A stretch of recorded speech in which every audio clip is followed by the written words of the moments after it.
नमस्कार दोस्तों, राशि चक्री चैनल में आपका स्वागत है। दोस्तों, मांगलिक दोष क्या है, इसका लोगों को थोड़ा बहुत ही ज्ञान होता है। वे आमतौर पर जानते हैं कि यह मंगल ग्रह से संबंधित है और विवाह में बाधा उत्पन्न कर सकता है।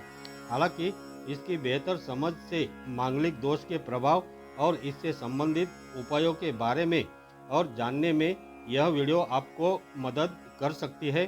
तो इसलिए इस वीडियो को ज़रूर पूरा देखिए।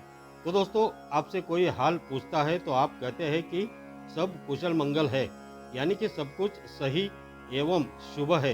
जब मंगल होता है तभी अमंगलों का नाश होता है। मंगल भवन अमंगलकारी, रामायण की चौपाई आपने सुनी ही होगी, यानी जो अमंगल का हरण करे वह मंगल है। यही बात मंगल ग्रह के बारे में कही गई है। मंगल उग्र ग्रह है लेकिन अशुभ नहीं है। किसी की भी कुंडली में प्रथम, चतुर्थ, सप्तम, अष्टम एवं द्वादश भाव में अगर मंगल है तो वह मंगली योग कहलाता है। मांगलिक नहीं, मंगली योग होता है। मांगलिक कार्य होते हैं और मंगली योग होता है। जब हम भी देखते हैं तो लड़की या लड़के के माता पिता कहते हैं कि मांगलिक है या कहते हैं कि मांगलिक दोष है। मांगलिक शब्द का अर्थ होता है शुभ कार्य। मांगलिक योग हो सकता है लेकिन मांगलिक दोष नहीं हो सकता है। मांगलिक नहीं, मंगली होता है। मंगली योग जिन जातकों या कुंडली में होता है उनका विवाह समय पर नहीं हो पाता है या बाधाएं उत्पन्न होती है। तो दोस्तों, जातक की कुंडली में ऐसे कई दोष होते हैं जो व्यक्ति के वैवाहिक जीवन को प्रभावित कर सकते हैं। उसी में से एक मांगलिक दोष या मांगलिक योग है। तो क्या होता है मांगलिक दोष या मांगलिक योग? वैदिक ज्योतिष में मंगल को एक क्रूर ग्रह के रूप में परिभाषित किया गया है। मंगल के अशुभ प्रभाव से जातक के विवाह में देरी हो सकती है। यदि मांगलिक दोष वाले व्यक्ति का विवाह भी हो जाता है तो कुछ समय के बाद जातक को मानसिक तनाव, गृह कलेश या गृह कलह जैसी परेशानियों का सामना करना पड़ सकता है, ऐसे कहते हैं। तो आइए जानते हैं जातक की कुंडली में कैसे बनता है मंगल दोष। दक्षिण भारतीय ज्योतिष के अनुसार यदि आपकी जन्म कुंडली में मंगल पहले, चौथे, सातवें, आठवें और 12वें भाव में स्थित है तो इसे मंगल दोष कहा जाता है। साथ ही लग्न कुंडली, शुक्र कुंडली और चंद्र राशि कुंडली की गणना जन्म कुंडली में मांगलिक दोष की पहचान करती है। दोष की डिग्री विशेष भाव में मंगल के स्थान पर निर्भर करती है। यदि किसी जातक की जन्म कुंडली में ऊपर बताई गई मंगल की स्थिति हो तो यह मांगलिक कुंडली कहलाती है।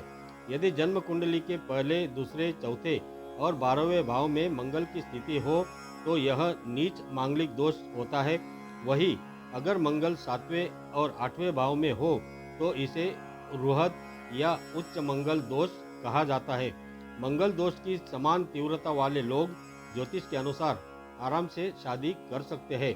अर्थात नीच मंगल दोष वाला व्यक्ति दूसरी नीच मंगल दोष वाले व्यक्ति से विवाह कर सकता है। हालांकि ऐसे मामलों में जब तीव्रता मेल नहीं खाती है तो जातक को ज्योतिष की मदद लेनी चाहिए। ज्योतिषी विवाह के समय मंगल दोष की उपस्थिति की पहचान कर सकते हैं। वे मंगल दोष के प्रभाव को कम करने के लिए सर्वोत्तम उपाय आपको प्रदान कर सकते हैं। तो आइए जानते हैं मंगल दोष का जीवन पर होने वाला प्रभाव। जो लोग इस दोष के साथ पैदा होते हैं वे अत्यधिक जुझारू और गर्म स्वभाव के होते हैं। ये आसानी से हर बात पर भड़क सकते हैं। साथ ही जिन जातकों की कुंडली में मंगल दोष होता है वे प्रतिस्पर्धी स्वभाव के होते हैं। यहाँ तक कि वे अपने भागीदारों के साथ प्रतिद्वंदियों की तरह व्यवहार करने लगते हैं। उनका यह अजीब रवैया उनके साथी के साथ उनके रिश्ते को प्रभावित कर सकता है। ज्योतिषियों का मानना है कि जब मंगल जातक की कुंडली में विवाह भाव, प्रथम, चतुर्थ भाव, सप्तम भाव, अष्टम भाव और 12वें भाव में स्थित हो तो यह स्थिति कुंडली में मंगल दोष का निर्माण करती है।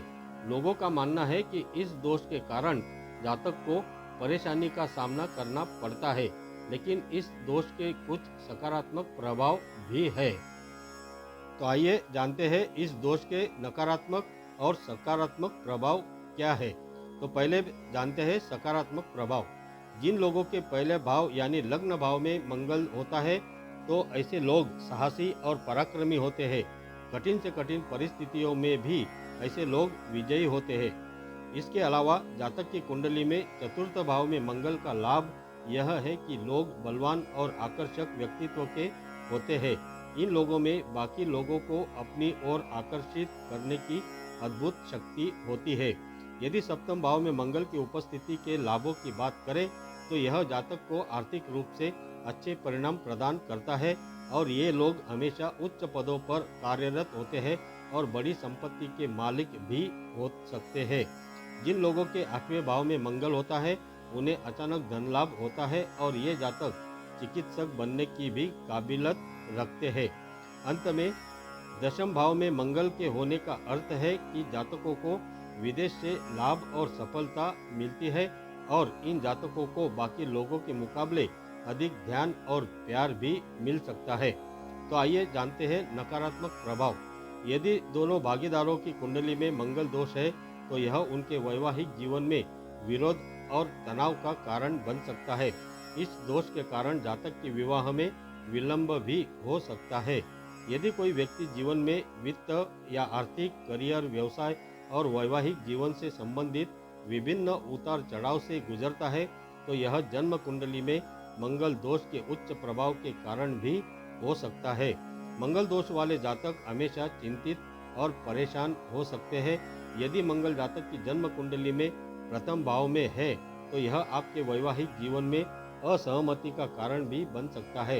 इसी के साथ दूसरे भाव में मंगल की स्थिति आपके परिवार के सदस्यों के लिए भी परेशानी खड़ी कर सकती है।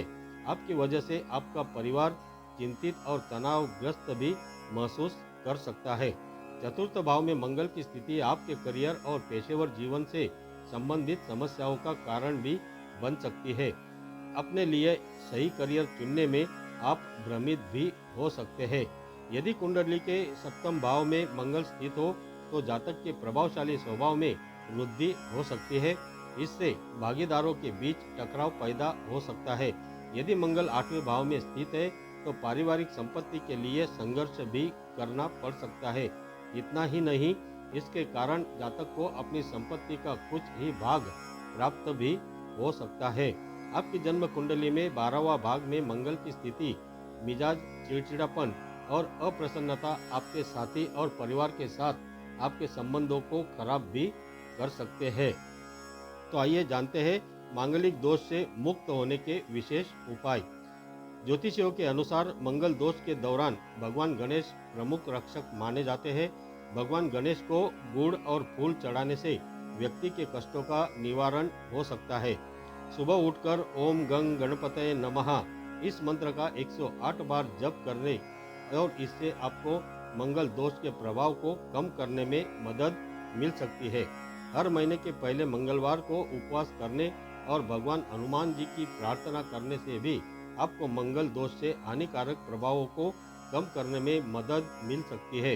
मंगल दोष के हानिकारक प्रभावों का मुकाबला करने के लिए माँ दुर्गा की मूर्ति के सामने बैठकर मंगल चंडी का श्लोक का भी पाठ आप कर सकते हैं।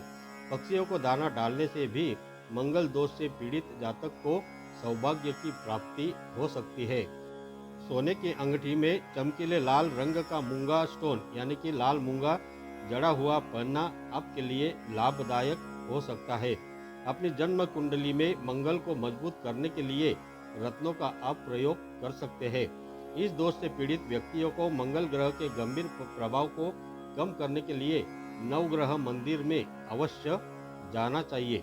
प्रत्येक मंगलवार को उपवास रख सकते हैं क्योंकि यह कुंडली से मंगल के प्रतिकूल प्रभाव को कम करने में आपका मदद कर सकता है। तो दोस्तों, अगर आपको ये जानकारी अच्छी लगी है तो कमेंट ज़रूर कीजिए और अगर ये वीडियो आपको पसंद आया है तो इसे लाइक कीजिए, शेयर कीजिए और अपने इस चैनल को सब्सक्राइब ज़रूर कीजिए। धन्यवाद।